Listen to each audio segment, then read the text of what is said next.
Je me présente, je m'appelle Jérôme Diatta. Il fut des temps, j'étais malade, gravement malade même. Je pense que j'ai resté 3 mois et demi, presque bientôt 4 mois que je n'ai pas pu bosser. Et je faisais des va-et-vient à l'hôpital avec les médecins. Je suivais les traitements. On a eu à faire beaucoup de radios, d'analyses, les scanners, tout, mais ça n'a pas pu, on n'a pu rien détecter de moi, quoi.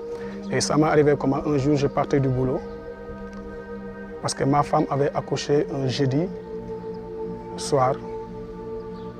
Le lendemain, vendredi, le samedi, le dimanche, le lundi, tout à coup, je me suis réveillé en partant au boulot.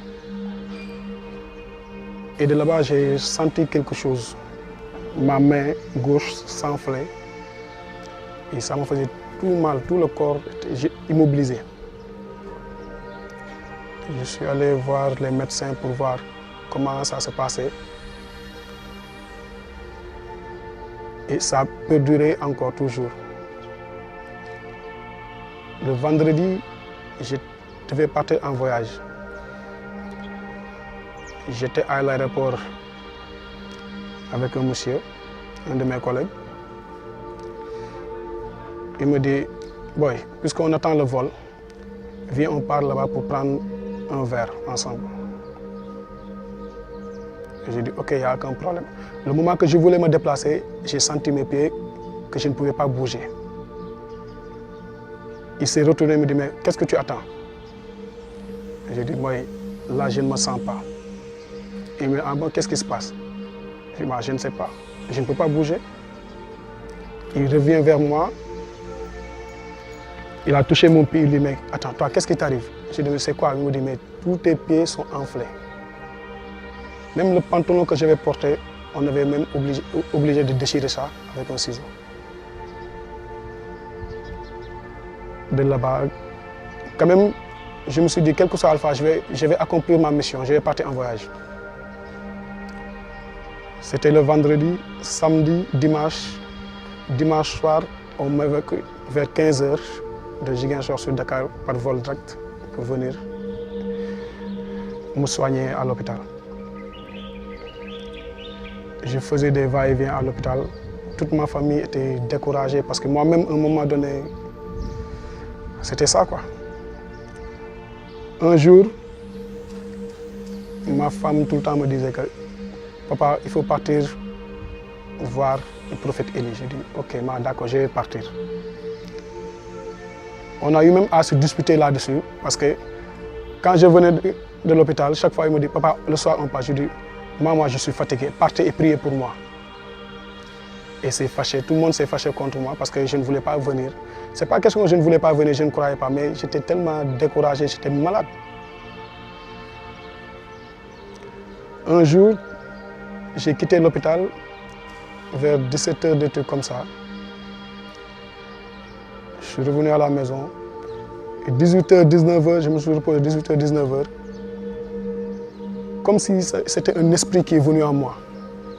En me disant, lève-toi, va. Et je me suis levé. J'ai dit à la famille que moi je pars à l'imprimerie Montero. Avant c'était là-bas. Avec mes 2 béquets, hein. Difficilement. Et quand je suis arrivé à l'imprimerie Montero, il y avait plein de monde là-bas. Mais j'étais derrière. Il y a Madame Mendy qui m'a vu, qui me dit, mais toi, qu'est-ce qui t'est arrivé? J'ai dit, je suis malade. Il me dit, c'est ce que je vois.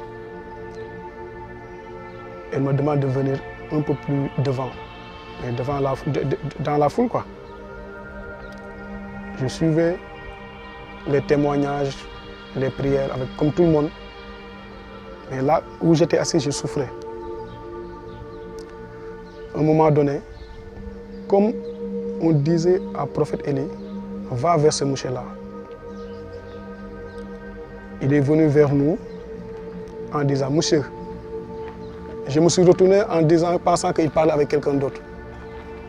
Il dit, non, c'est vous qui vous a amené ici. J'ai dit, moi, je suis venu toute seule. Il m'a demandé comment. Je lui ai dit par le biais de ma femme. Elle est là. Je lui ai répondu, je ne sais pas, mais je ne pense pas qu'elle est là. Parce que si elle était là, peut-être elle va se lever.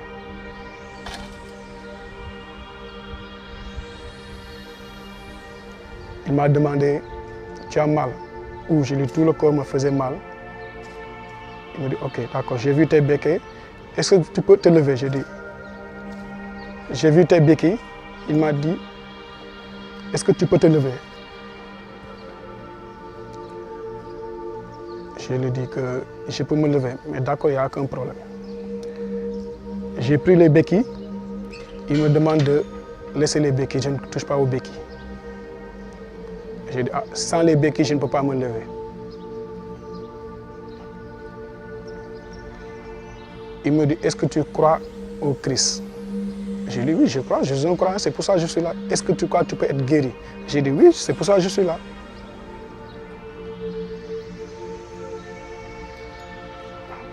Je me suis levé,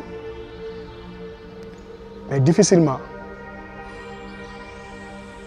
Il a beaucoup prié pour moi en disant que si tu crois, tu es guéri. Est-ce que tu crois? J'ai dit, oui, je crois. Il m'a dit, puisque tu crois, tu es guéri. Le Seigneur t'a guéri. Il m'a fait marcher, il m'a fait courir ce jour-là. Et il m'a demandé, j'ai plus besoin des béquilles. Et depuis ce jour-là, quand je descendais les escaliers de l'Empire Montero, je n'avais même pas utilisé les béquilles. Je suis descendu, je suis rentré toute seule à la maison. Le lendemain, je devais me retourner à l'hôpital. Et puis dans tout ça, il y a quelque chose qui m'a un peu impressionné parce que moi, il fut 25 ans à peu près, j'avais fait un accident. Il y avait des fers dans mon pied, des trucs comme ça. Il m'a demandé d'aller faire la radio, mais les fers vont disparaître. Et je suis allé. J'ai fait les radios. Évidemment, je me suis rendu compte qu'il n'y avait plus de fer. Je remercie le Seigneur pour tout ça. Et je remercie le Seigneur, je prie le Seigneur qu'il puisse me donner aussi la foi de continuer, d'aider les gens, de rendre service, de prier, d'avoir toujours la foi en lui, que rien ne va me changer envers lui. Et je remercie l'Impact, mes amis, mes parents, le prophète Élie surtout. Mention spéciale à lui. Comme on le dit, Saint Thomas disait, heureux qui croient sans ne pas avoir vu. Mais moi, j'ai vu et je crois. J'ai cru. Merci Seigneur.